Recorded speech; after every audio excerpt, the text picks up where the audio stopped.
Episode के start में mister काओ कहता है मिस्टर लिन ये तो धोखेबाजी है, सरासर धोखेबाजी। सो लिन भी पास जाता है, कहता है यह धोखेबाजी है, तुमने हमारे लियो चू के ऊपर कब्जा किया, ये धोखेबाजी नहीं था, तुमने हमारे प्लान को चोरी किया 1.0 को, वो क्या धोखेबाजी नहीं था। मैंने छोटा सा एक प्लान रखा जिसके अंदर तुम फंस चुके हो और तुम कहना चाहते हो धोखेबाजी है।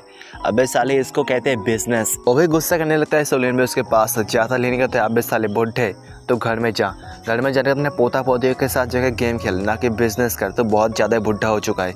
और एक बात, जो तुमने हमसे 3 बिलियन का कर्जा लिया था उसको वापस कर दे, 1 साल का टाइम है, वरना तुमको 10 गुना वापस करना पड़ेगा कॉन्ट्रैक्ट के हिसाब से।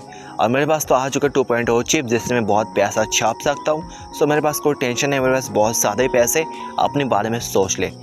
एक कहने के साथ साथ लीना उसे जाने लगता है और मिस्टर काओ को एक बहुत ज़्यादा ही शौक लगता है और नीचे गिर जाता है। सो उसका जो बेटा था वो भी कहता है कि डैड आप ठीक हो, जो मिसेस काओ थी वो भी कहते हैं कि डैड आप ठीक हो। सो लिन भी और एटीट्यूड फक वाले वहाँ से बाहर निकल के आता है। सो बाहर का सीन देखा जाता है जहाँ पे लिन को मियालियांग कॉल करती है। सो मियालियांग कहते हैं क्या मैंने जो ब्रॉडकास्ट में देखा वो क्या सच है, तूने क्या काओ मतलब सिस्को के साथ ऐसा चीज़ किया। सो लिन भी कहता है सच है, मैं बहुत दिनों से इसका प्लान कर रहा था, फाइनली प्लान मेरा कामयाब हो गया। सो जो मियालियांग की वो भी कहती है तो बहुत ज़्यादा रिस्क है, क्योंकि जो सॉन्ग है सिस्को के पीछे बहुत सारे लोगों का हाथ है जो कि बहुत ज़्यादा पावरफुल और जिनके पास बहुत ज़्यादा ही पैसे है, ये बहुत ज़्यादा डेंजरस है। सो तुम शाम को मेरे घर पे आ जाओ और उसके बाद हम लोग मिलकर डिस्कस करेंगे इसी बारे में। लेकिन कहता मैं एक ही शर्त पे तुम्हारे घर पे जाऊँगा, तुमको एक बहुत ज़्यादा खूबसूरत पाजामा पहनना पड़ेगी। सो वो भी कहती है ठीक है मैं तेरे सामने नंगी बैठ जाऊँगी, आ जा। सो उसके बाद हमें शाम का सीन देखा जाता है जहाँ पे लेने वहाँ पे पहुँच गया था। सो मियालियांग भी सामने थे कि जो बहुत ज़्यादा खूबसूरत लग रही थी। सो लेन भी कहता है ये सूट बहुत ज़्यादा मतलब पजामा बहुत ज़्यादा खूबसूरत है, लेकिन इसको तुम हटा दोगी सो और भी ज़्यादा ही खूबसूरत लगने लगेगी। सो अभी बहुत ज़्यादा ही शर्म आ जाती है। लेन कहते हैं क्या तुम्हारे पास खाने के लिए कुछ बचा है। सो कहते हैं क्या इस टाइम पे तुम कुछ खाना चाहते हो। सो मेरे पास सिर्फ नूडल्स ही बचा है। सो लेन भी कहते हैं बहुत अच्छी बात है, मुझे बहुत ज़्यादा स्ट्रेंथ चाहिए लड़ने के लिए, जो कि मैं बहुत ज़्यादा लड़ूंगा। सो जाओ इसको बनाओ। मियालियांग भी कहते हैं तुम जो सिस्को के साथ पंगा लेना चाहते हो सो उसको बहुत ज़्यादा छोटी ब्रांच है और उसका जो बड़ा ब्रांच बहुत ज़्यादा पावरफुल बहुत ज़्यादा ही है, मैं क्या ही बताऊँ उसके बारे में। उसका उनका गार्ड बहुत ज़्यादा पावरफुल है क्योंकि उनका छोटा ब्रांच वही इतना बड़ा है, तो सोचो उनका जो बड़ा ब्रांच वो कितना ज़्यादा बड़ा होगा। मियालियांग को कुछ काट रही थी। सो जो उसका जूस था वो मियालियांग के ऊपर आके गिरते उसके बूब्स के ऊपर। सो लेन एक टिश्यू को लेता है, लेन उसको साफ करता है, लेन कहता है केयरफुल रहो। और उसके बाद लेन कहता है हाँ मैं जानता हूँ जो सिस्को की जो बड़ा ग्रुप है उसके पास बहुत पैसे है, उसका जो नेटवर्क है 5 ट्रिलियन का है। सो मियालियांग भी कहते हैं क्या तुम इसके बारे में जानते हो। सो लिन भी कहता है हाँ मैं इसके बारे में बहुत कुछ जानता हूँ। उसके बाद जो मियालियांग थी वो भी कहती है हाँ जो जाओ फैमिली और हमारा लियांग फैमिली बहुत ज़्यादा ही करीबी दोस्ती है, हमको पता है वो बहुत ज़्यादा स्ट्रॉन्ग आदमी है। सो लिन भी कहता है हाँ मुझे भी पता है वो बहुत ज़्यादा स्ट्रॉन्ग है, लेकिन मुझसे थोड़ा कम, क्योंकि मेरे पास बहुत पैसे और मेरे पास बहुत ज़्यादा अच्छा बैकग्राउंड है जो उसके पास नहीं हो सकता, मेरे पास बहुत ज़्यादा अच्छा दिमाग है जो उसके पास नहीं है। उसके बाद लिन कहता है मैं तो यही चाहता हूँ वो नीचे आ जाए और मेरे साथ आके बात करे, मैं कुछ ऐसा कर दिखाऊंगा जिसके बारे में उसने सोची भी ना होगी। सो मियालियांग कहती है हाँ मैं तुम्हें बहुत ज़्यादा बिलीव करती हूँ, तुम ऐसा कर सकती हो। मियालियांग कहते हैं तुम हंगन ग्रुप को इतना कमज़ोर मत समझ लेना, वो बहुत ज़्यादा स्ट्रॉन्गेस्ट है लेकिन अपने पार को हमेशा शोक मतलब लो करके रखता है। सो लिन भी कहता है मैं जानता हूँ। सो उसी वक्त लिन को कॉल आता है। सो था मिस्टर जाओ का कॉल, जो था सिस्को का बड़ा वाला बॉस। सो लिन भी कहता है हाँ कैसे हो। सो भी कहता है क्या तुम लेन हो और मैं हूँ मिस्टर जाओ। सो ये बात सुनने के बाद जो मियालियांग थी वो भी शांत हो जाती है। लेन कहता है मैं सोच ही रहा था तुम मुझे कब कल करोगे, मैं सोच रहा था तुम बहुत दिनों के बाद मेरे साथ मुलाकात करोगे, लेकिन लगता है तुम बहुत ज़्यादा ही हो चुकी हो, मतलब बहुत ज़्यादा ही तुमको बेसब्र है मेरे साथ मिलने के लिए। सब बहुत जल्द हम लोग मिलने वाले हैं। सो कहता है हाँ मैं जानता हूँ तुम सिस्को के ऊपर टारगेट नहीं करना चाहते, तुम टारगेट करना चाहते हो मेरे ऊपर, इस बारे में मैं बहुत कुछ जानता हूँ। सो लेन भी कहते हैं ये तो बहुत ज़्यादा अच्छी बात है, तुमको बहुत कुछ पता है मेरे बारे में। लेन कहता है मिस्टर जाओ मैंने आपके लिए बहुत कुछ गिफ्ट प्रिपेयर करके रखा है, आप जब जोंगहाई में आ जाओगे सो उसके बाद देखना हम लोग एक साथ मुलाकात करेंगे, करने के बाद मैं आपको बहुत कुछ गिफ्ट दूंगा जिसको देखने के बाद आप शौक में आ जाओगे। सो उसके बाद लिन कॉल को कट कर देता है। सो मियालियांग थी वो भी कहते हैं क्या तुम मिस्टर जाओ को कुछ गिफ्ट देने के बाद उनका मुंह बंद करना चाहते हो। सो लिन कहते हैं क्या इतना छोटे से बात, क्या तुम सोचती हो मिस्टर जाओ इतना ज़्यादा छोटा बंदा है, क्या इतना छोटे से गिफ्ट में वो खुश हो जाएगा, ये मेरा छोटा प्लान है और कुछ देखो मैं क्या करता हूँ। सो मियालियांग थी वो भी कहते हैं क्या तुम क्या करना चाहते हो। लेन फ़ोन में किसी को कॉल करता है, लेन कहता है इयन तो अपना काम को स्टार्ट कर दो। मियालियांग मन में सोचती है लेन करना क्या चाहता है। सो इसके बाद में हॉस्पिटल का सीन देखा जाता है जहाँ पे मिस्टर काओ एडमिट था, जहाँ पे मिस्टर काओ कहता है क्या मिस्टर जाओ मुझे माफ़ करना, ये हमारे छोटे से एक भूल थी। सो जो मिस्टर चाओ था वो भी यहाँ पे मौजूद था। वो भी कहता है हाँ तुमको पता है ये सब बोलने की ज़रूरत नहीं है, मुझे भी पता है लिन बहुत ज़्यादा शातिर बंदा और तुम लोग बहुत ज़्यादा बेवकूफ़ बंदे हो और इतना सोचो मत, लिन का मेन टारगेट मैं हूँ ना कि सिस्को। सो लिन मुझे डायरेक्टली टारगेट नहीं कर सकता, सो इसलिए उसने सिस्को को पहले टारगेट किया और उसके बाद मुझे टारगेट करना चाहता है, सो इतना टेंशन मत करो। सो मिस्टर काओ था वो भी कहता है क्या हमारे जो सिस्को है उसको सर्वाइव करने का कोई चांस है।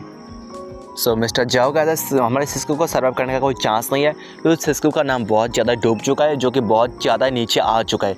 लेकिन कोई टेंशन की बात नहीं, मेरे पास बहुत ज़्यादा चिप्स बचा है 1.0 का, मैं उसको सेल कर दूंगा, तो उससे हमको थोड़ा सा तो पैसे वापस मिल ही सकता है। सो मिस्टर काओ और ये बात सुनने के बाद मिस्टर काओ कहता है क्या मिस्टर जाओ आपके पास कोई क्या प्लान है जिससे हम उसको बर्बाद कर सके। सो जो मिस्टर जाओ था वो भी कहता है हमारे पास बहुत ज़्यादा ही प्लान है।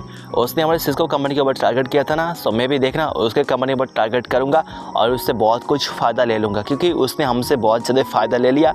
सो हमारी भी बारी आ चुका है उससे फ़ायदा लेने का।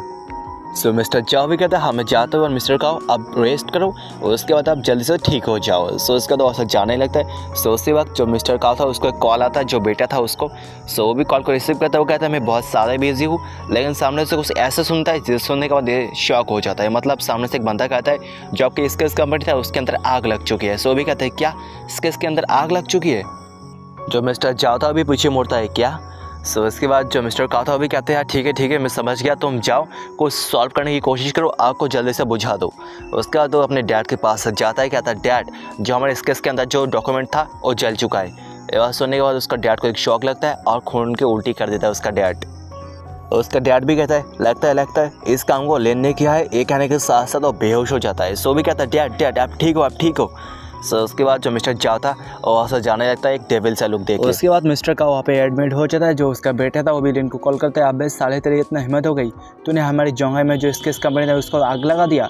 सो लिन भी कहते हैं शांत हो जा, इतना गुस्सा मत कर वरना तेरे डैड के साथ साथ तो भी वहाँ पे एडमिट हो जाएगा। तुझे याद है ना हम लोग ने एक साइन किया था एक एग्रीमेंट पे कि अगर इसके पे जो गुड़ा वहाँ पे कुछ भी हो जाए उससे मेरा कोई भी लेना देना नहीं है, तू जाके संभाल कैसे तो आग को बुझा सके वरना सारे का चीज़ वहाँ पे चल जाएगा बेसाले। उसके बाद इन फोन को कट कर देता है। सो लोग भी शांत थे। जो मिसेस काओ थी मन में सोचते आप कोई चांस नहीं है जोंघाई में सिस्को का होना, बहुत ज़्यादा मुश्किल हो चुका है। सो इसके बाद मिया लियांग का भी सीन देखा जाते जब मिया लियांग कहती है लगता है मिस्टर जाओ कल आने वाले मेरे साथ इसी बारे में बात करने के लिए, लेकिन तुम ज़्यादा टेंशन मत करो लेन, मैं तुमको ही सपोर्ट करूँगी। लेन कहता है नहीं ऐसा कोई बात नहीं, मैं नहीं चाहता तुम इसके अंदर इन्वॉल्व हो जाओ, तो मिस्टर जाओ का मेरे पास छोड़ सकते हो। और उसके बाद लेन कहता है लगता है मेरा खाना पीना भी हो चुका है। लेन कहता है अब बारी आ चुका है मेरे एक्सरसाइज करने का। सो मिया लियांग तो भी कहते हैं लेकिन मेरे घर में ऐसा कुछ नहीं है जिससे तुम एक्सरसाइज कर सकते हो। सो लेन उसके पास जाता है, जाने के बाद मिया लियांग को अपनी गोदी में उठा लेता है। लेन कहता है मेरे पास तुम हो, मेरे पास बहुत कुछ है तुम मेरे साथ एक्सरसाइज करने के लिए। सो मिया लियांग भी बहुत ज़्यादा ब्लश करने लगती है। सो उसके बाद लेन लेता है, लेने के बाद मिया लियांग को बिस्तर पे पटक देता है। सो उसके बाद दोनों किस करने लगते, लेन किस पे तो नहीं रुकने वाला था। सो इसके बाद लेन चालू पड़ जाता है घपा करना। सो मिया लियांग भी कहते हैं अबे मुझे सांस लेने दे, बहुत ज़्यादा दिक्कत आ रहा है। सो लेन भी कहता है नहीं सांस लेने का भी तुमको टाइम नहीं मिलेगा, मैं बहुत ज़्यादा मेरे अंदर जोश आ चुका है, इस जोश को मैं मिटाना चाहता हूँ तुम्हारे ऊपर। और उसके बाद बहुत करता है फाइनली लेन का भी हो जाता है। सो लेन कहता है तुम रुक जाओ, इतना ज़्यादा मतलब इतना अभी तुम ज़्यादा खुश मत हो जाओ, पहले मैं पानी पी के आता हूँ उसके बाद हम लोग और एक राउंड खेलेंगे। सो उसके बाद लेन चला जाता है पानी पीने के लिए। जो मिया लियांग थी उसी वक्त उसको कॉल आती है उसके मॉम की। सो वो भी कॉल को रिसीव करती है। सो मिया लियांग की जो मॉम थी वो कहती है रात के 11 बज चुके, अभी तक तुम जागी हुई हो, क्या तुमने सुना सिस्को के बारे में जोंघाई में।